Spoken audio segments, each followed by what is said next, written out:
ان الحمد للہ والصلاة والسلام علی النبی الاکرم وعلی آلہ واصحابہ ومن تبعہم بإحسان الی یوم الدین، اما بعد۔ حضرت عمر رضی اللہ عنہ نے اسلام لانے کے بعد بے شمار کارنامے انجام دیے جن کی مثال تاریخ میں ملنا مشکل ہے اور جن پر تا قیامت امت مسلمہ فخر محسوس کرے گی۔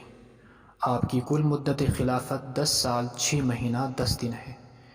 اس مختصر سی مدت میں جہاں ہر طرف سے اسلام کے دشمن اکٹھے ہو کر شمع اسلام کو گل کرنے کے تانے بانے بن رہے تھے، تو وہیں پر ان اسلام دشمن لوگوں کے لیے سیدنا عمر فاروق رضی اللہ عنہ دعائے نبوی کی تاثیر بن کر اسلام کے عزت میں مزید اضافہ فرما رہے تھے۔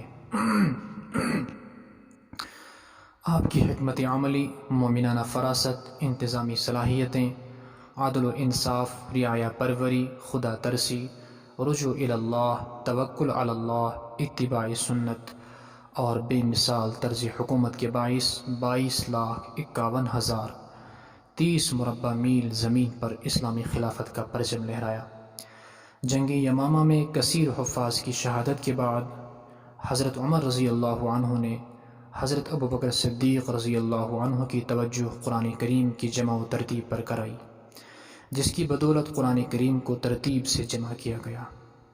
مفتوحہ ممالک میں قرآن کریم کی تعلیم کے لیے مکاتب و مدارس قائم کیے، قاری صاحبان و ائمہ مساجد کی تنخواہیں مقرر فرمائیں، اسلامی تاریخ کا آغاز ہجرت نبوی سے شروع فرمایا جس کی ابتدا محرم الحرام سے فرمائی، مسجد حرام اور مسجد نبوی کی توسیع فرمائی، عرب و عجم کے سنگم پر شہر کوفہ کو آباد فرمایا، بیت المال تعمیر کرائے، یہودیوں کو جزیرۃ العرب سے نکال دیا، دریائے نیل کی جانب خط جاری فرمایا جس کا پانی آج تک رواں دواں ہے، قیصر و کسریٰ جیسی سپر پاور طاقتوں کے غرور کو خاک میں ملایا۔ آپ رضی اللہ عنہ کے دور میں کم از کم 900 جامع مساجد جبکہ 4000 عام مساجد تعمیر ہوئی۔ آپ کے زمانے خلافت میں 3600 علاقے فتح ہوئے۔ سن 14 ہجری میں دمشق، بصرہ، بعلبکہ کے علاقے فتح کیے۔ سن 15 ہجری میں شرق، اردن، یرموک اور قادسیہ کے عظیم الشان معرکے ہوئے۔ سن 16 ہجری میں اہواز، مدائن اور ایران کے کئی علاقے فتح ہوئے۔ نیز اسی سال عراق کو اسلامی حکومت میں شامل کیا گیا۔ سن 16 ہجری کے اواخر میں تکیت و انطاکیہ اور حلب کی فتوحات کے بعد جنگ کے بغیر بیت المقدس قبضے میں آ گیا۔ سن 18 ہجری میں آپ نے نیشا پور اور الجزیرہ کو فتح کیا۔ سن 19 ہجری میں قیصاریہ جبکہ 20 ہجری میں مصر فتح ہوا اور 21 ہجری میں اسکندریہ اور نہاوند کو فتح کیا۔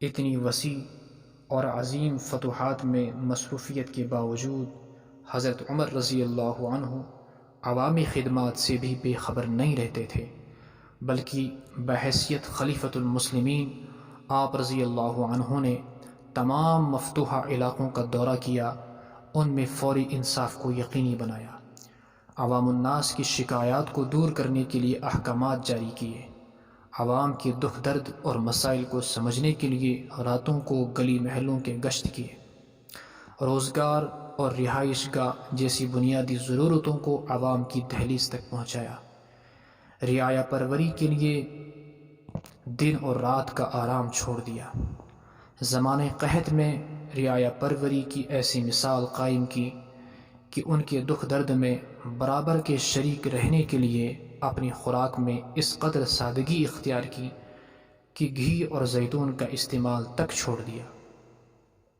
معزز سامعین، برسہ برس سے مالی وسعتوں کے باوجود آج کی ترقی یافتہ حکومتیں ایسی طرز حکومت کی مثال پیش کرنے سے عاجز و بے بس ہیں جو سیدنا عمر فاروق رضی اللہ عنہ نے نامساعد حالات میں قائم فرمائی۔ آپ کی نافذ کردہ اصلاحات، طے کردہ قوانین اور مقرر کردہ جہاں بانی کے اصول مسلم دنیا کے حکمرانوں کے لیے دعوت فکر ہیں۔ اگر عدل و انصاف، رعایت پروری، معاشرتی تعمیر و ترقی، اخلاقی تہذیب و تمدن، معاشی استحکام اور قیامی امن چاہتے ہیں تو ان کو خلافت فاروقی سے رہنمائی لینی ہوگی۔ بالآخر 27 ذی الحج سن 23 ہجری کو حضرت عمر فاروق رضی اللہ عنہ حسب دستور نماز فجر پڑھا رہے تھے۔ اسی دوران ابو لولو فیروز مجوسی نے آپ کو پے در پہ خنجر کے وار کر کے شدید زخمی کر دیا۔ 3 دن اسی حالت میں رہے۔ آخر کار 1 محرم الحرام سن 24 ہجری کو جام شہادت نوش فرما کر پیغمبر کریم صلی اللہ علیہ وسلم اور صدیق اکبر رضی اللہ عنہ سے رفاقت نبھانے روز اطہر میں آرام پذیر ہوئے۔ اللہ تعالی ہمیں ان کے نقش قدم پر چلنے کی توفیق عطا فرمائے۔ والسلام علیکم ورحمۃ اللہ تعالی وبرکاتہ۔